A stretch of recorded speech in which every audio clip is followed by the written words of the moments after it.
Orange County, California, well known for its wealth, entertainment, and active lifestyle. And its first city, Anaheim, well known for being the home of the Angels, who play in the beautiful Big A, Anaheim Stadium. And right across the freeway, the magnificent Honda Center, where the Ducks play. And of course, Disneyland, internationally known as the happiest place on earth. Not as well known about Anaheim and its neighboring Orange County cities is the extreme poverty experienced by many who live here. Poverty that invites gang violence, drug use, human trafficking, and other related cycles of desperate living conditions. The sad reality is that children growing up in these circumstances are first victims and then perpetuators of this cycle. Without clear alternative healthy choices, adolescents in these at-risk communities are likely to adopt similar life patterns.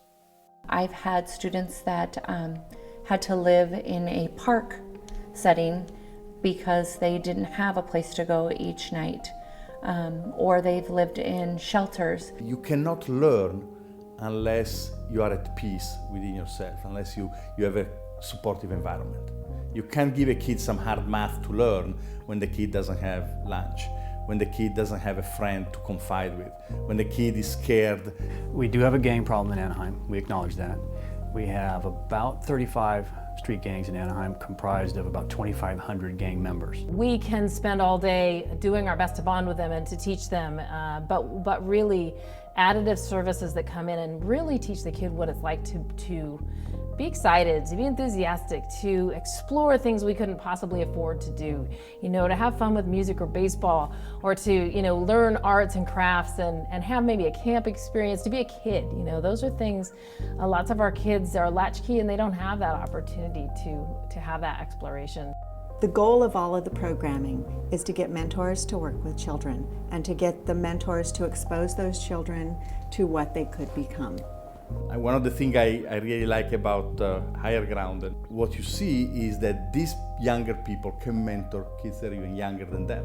And so now you have elementary kids who can be supported by high school kids. And they actually sit there and play with the kids. That was the main thing right there. They play with the children. I couldn't believe that. The other programs, they kind of tell you, okay, do this and that, and let them go out on their own, and they start arguing, and you know, then it gets really bad. But here, they're playing with them. This gave him the opportunity to be part of a group, to fit in, to just be himself and just open up and let people in. It was really great. My son is a totally different child. And maybe 15 years from now, that child looks back and says, I remember when such and such told me that or did that for me. And those are the kind of game or life-changing things that go on here, I think, at Higher Ground.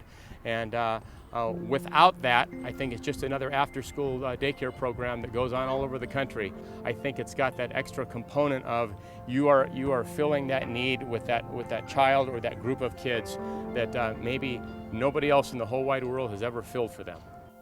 Currently, we have hundreds of kids involved in sports, educational, and recreational activities.